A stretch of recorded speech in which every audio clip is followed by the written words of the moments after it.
Hello and welcome. I'm Gauhar Raza and you are watching Eureka.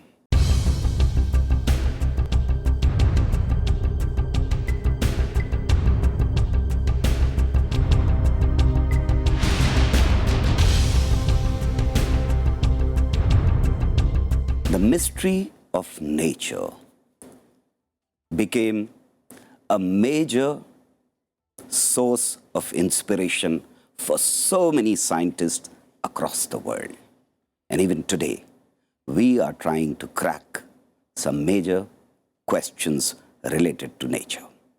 Today, we have a special guest who has worked with very big names, a student of Wheeler and an associate of Feynman.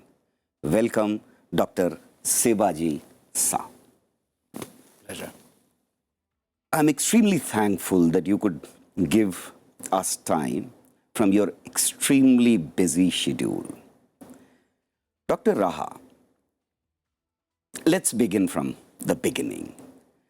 You come from a family where you were not exposed to science. All around you was art, literature, drama, songs, music. And this is what you got from your grandfather, who's a big name in Bengali literature, almost a household name. How did you start drifting towards science? I really don't know. What I can recall is that my mother, whom I lost at my very early years, was a student of mathematics, and by all accounts, she was a very gifted student of mathematics. I became a voracious reader because since my grandfather was in the field of literature, we had a very large collection of books in our house. Okay? And fortunately, nobody ever put a restriction on what I should or should not read. But did you have science books? Because it was all literature that was around you. It was in the air. That is true. There were a few science fictions, Jules Verne, H.G. Wells, and so on. Okay, but no. Very close to literary right. books. That is right. But till about I was in the 6th or 7th grade, I can't recall I ever really wanted to be a scientist by profession. In fact, if anything, I thought that I would be a poet. Okay. Probably every Bengali thinks that. Quite likely. Teenage. Quite likely. And but somehow, since my grades in mathematics and the sciences, both biological and physical sciences, seemed to be good, my teachers kept on saying that you should consider science. And this is so also... it was school teachers who were inspiring you to pursue science instead of literature. That is correct. And also... But your grandfather was such a famous person. There must have been a pressure on you from the society that you should excel probably in literature. And very interestingly, you write that your grandmother was your role model, not your grandfather or father. That's true. That's not very many much people so. say. But since you asked me about whether there was pressure on me to excel in literature, I would also have to say that coming from a not very affluent family, in those days, career options for people who showed some promise in the early days was to aspire for some kind of an economic independence. And in those days, whenever somebody asked that, what would you like to be? The stock answer used to be either a doctor or an engineer. Correct. That was the fashion. That was the fashion, and not only just for the love of the field, but it was seen as a status symbol. Okay. Any bright student was pushed towards these two fields. That is correct. Right. So even if I had seriously wanted to pursue literature, I don't think there would have been much resistance from my family, but they would still try to talk me out of it. But So the option was very no such clear. ever discussion ever took place, according to my recollection. Okay. But the clinching point was that you scored much better in science and maths as compared to literature, and that decided your literature grades weren't bad, but not enough to guarantee The best of the college. first list admission into the best college in Calcutta. Let me put it that way. You remember your college? Yes, very much so. And that changed your life because there was a teacher who gave you a paper, research correct. paper That is correct. at And, BSc level, and that that is changed your life. Would you like to tell something about that? yeah, sure. Well, I went to college during very turbulent days, early 70s in Bengal. Okay. So a 3-year bachelor's course used to take 4 years to complete during that time. So around the 4th year of my 3-year course, there was a young professor who had come back from Sussex, and we used to even be very friendly. After hours, we would steal a smoke together, sitting in the college grounds.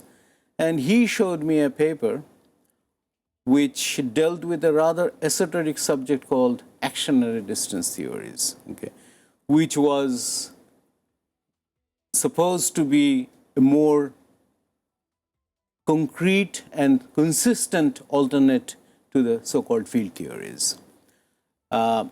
Richard Feynman and John Miller worked on it, and they developed a consistent picture of what was then called the absorber theory of radiation. Right. And the interesting aspect of that is that one of the basic tenets of that theory was that a radiation would be emitted only if there is some absorber to absorb it. Otherwise, it would never be emitted. Right. Okay. But anyway, it was a very interesting idea. Didn't understand the full ramifications of it at that time. But there was the paper that this professor of mine showed to me was by a student of Richard Feynman. Okay. He was Richard Feynman's first graduate student at Cornell. His name was Edward Kerner. And I started reading that paper, got interested, found a few discrepancies and unclarities, let's say. So I wrote to Dr. Kerner, and one thing led to another. We got into a discussion, and he invited me to come to the University of Delaware, where he was a professor. And I'm sure you must have been very excited. I have to take a small break. Don't go anywhere. We'll continue the discussion.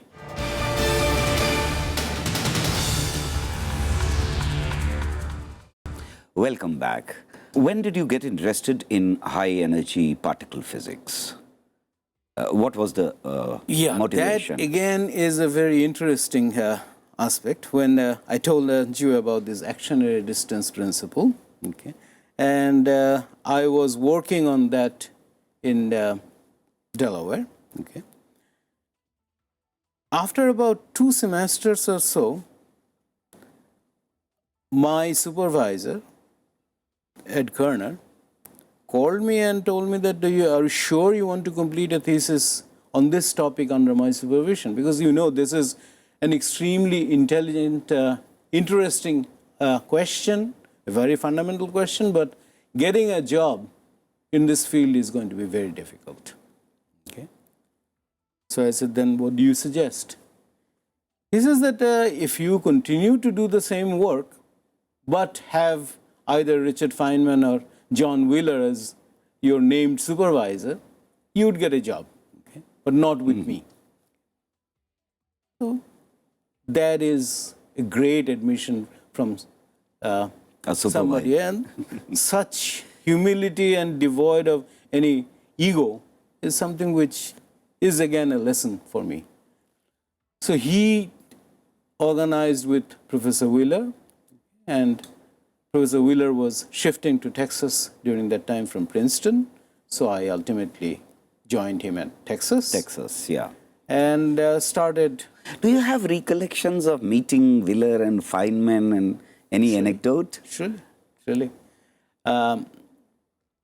This is the story about my interaction with Wheeler that I'm telling you about. So we started working on some aspects of action at a distance theories and all that. And during that time, there was a visitor at Texas. So Professor Wheeler asked me for lunch with his guest. I didn't know who this guest was. Since he had asked me for lunch and told me that I will go to the faculty club, I went around, borrowed some money because one would have to pay one's way there. Okay. And met Professor Wheeler and his guest at the faculty club. A very tall gentleman, still with a bit of a German accent, thick German accent. I didn't know who he was at that time. And we started eating lunch. And they were talking among themselves about old recollections, Los Alamos days and all that. I started having a suspicion that this must be Hans Bethe.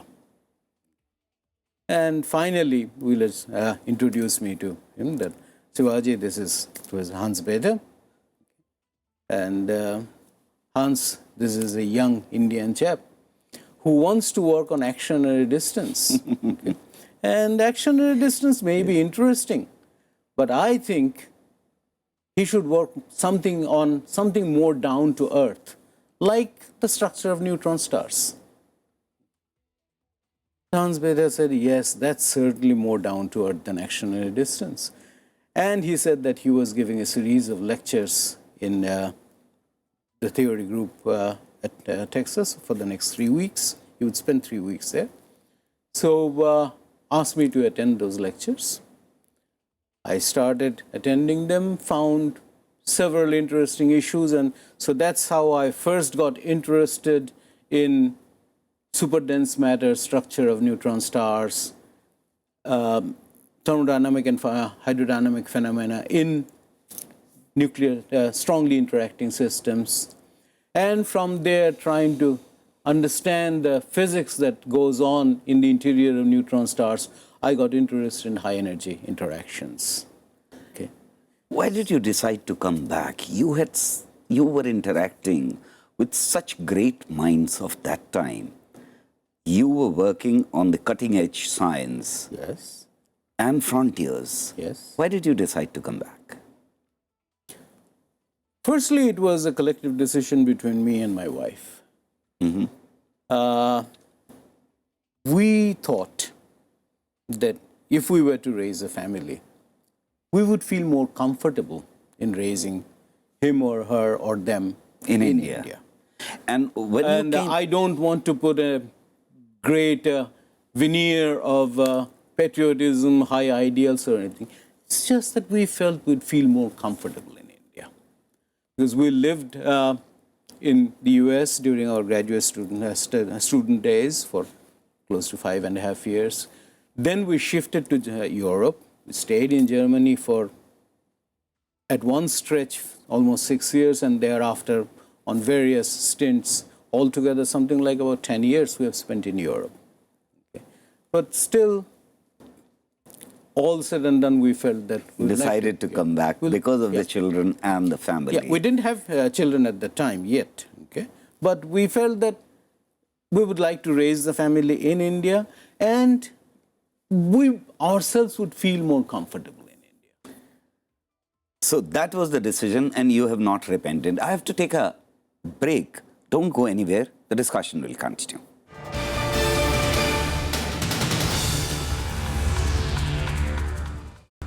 Welcome back. You have contributed a lot during this period as the number of papers and the papers received by the community of scientists. Do you think that if you had done the same work in United States of America, then you would have done much more and you would have been recognized much more? recognition is something which I really do not set so much score by. No, in certain cases, you were the first to discover certain things, suggest certain things, Absolutely. modify the models, but you were not given credit for that. Actually. Right. Had you been in the United States of America or in France or Germany, it would have been noticed immediately. Probably, but then again, all these recognitions, quote unquote, accolades, are part of the establishment. Okay? And whether I worked in India or USA or Germany or France, unless I belong to that group of the establishment. Are you saying that it's Eurocentric? Being an Indian, you wouldn't have been recognized even if you were working there? It's not Eurocentric. It's the loyalty that an individual scientist owes to a certain section of the establishment. That continues. That is the politics of science. That continues. If anything, that is becoming stronger and stronger by the day. Okay? You have worked with Cern Reactor. Yes. You've been invited there. In fact, that's a big honor for any Indian scientist to be part of Cern Reactor experiment. But you are also working very intensely with the German experiment that is going to be a major experiment in the area of particle physics. That is correct. How is it different from Cern Reactor? Oh, CERN actually tries to push the frontier to higher and higher energies. Okay.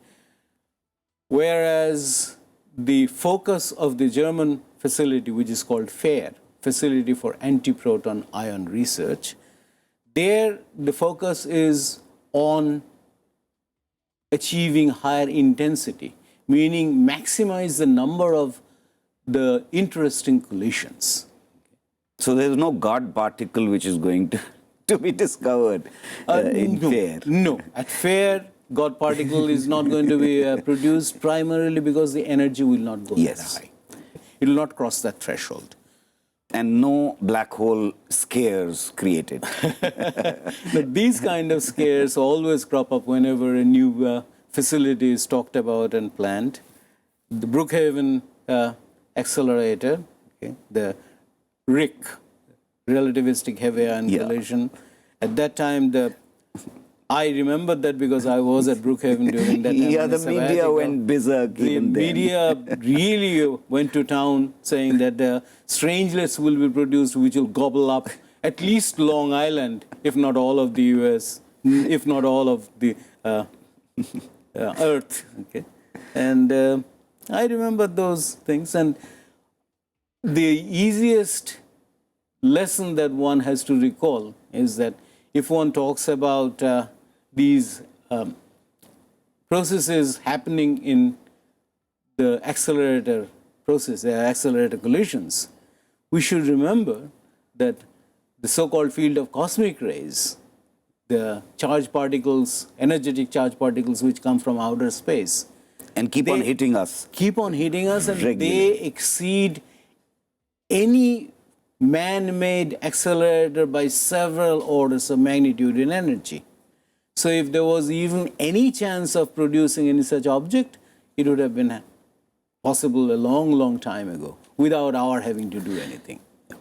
I would like to ask you a question related to FAIR, that when we are talking about a new accelerator, India is a full partner, in fact, almost third in the line. Third largest, Germany is the first. Yes. As far as this project is concerned, what is the technical input that we are going to give to the accelerator? And what have we done up till now? Okay, very good. In fact, one of the primary motivations for India joining the FAIR activity was exposing our technical manpower, our technical community to the high-end processes, high-end technological developments, because it is a fact that there happens a 5 to 10 year technology gap between the West and India. And this is not a gap which you can cover up just by even paying money. The West always holds on to the technological advantage and extracts its juice before they allow the other countries to access them. Correct. Now, if you belong in a collaboration, then in order that collaboration succeeds, all the technology becomes available to all the partners. So that is one of the primary motivations for the Indian scientific community to enter into front-end sophisticated international collaborations. Now, for FAIR, the challenges are manifold, as I already mentioned, that we are talking about unprecedented high intensity. Okay? So these high intensity means that there are particles which are coming in pulses, they get stopped, okay? Dissipate all their energy, okay? And you have to really get rid of this energy immediately before the next pulse comes in. Okay? So that calls for very detailed and accurate design of the beam catchers. Okay? And it is one of our Indian groups which has successfully modeled it. We just had a review of that just about a month ago. And international experts came and said that this is a remarkable achievement. Which institution did this? This is a CSIR research organization in Durgapur. Okay. CMERI. CMERI has done it. Then, and it has been recognized by international experts at the level of design and simulation. Now the proof of the pudding will certainly be in the eating, and we are looking for vendors who would make them. Okay? I must say that you should be congratulated because we are participating. On behalf of my colleagues, I accept this. And also the colleagues have to be congratulated for this success. Absolutely. At the initial stage. Absolutely. It has been wonderful talking to you. May I, on your behalf, promise our viewers that you will be happy to answer any question or query that they have. Absolutely. Please do write to us. Our email address is eurekarstv@gmail.com. We'll have another scientist next week, probably equally brilliant and outstanding scientist. Thank you very much for giving so much of time to us. Thank you. It was indeed a pleasure to be here.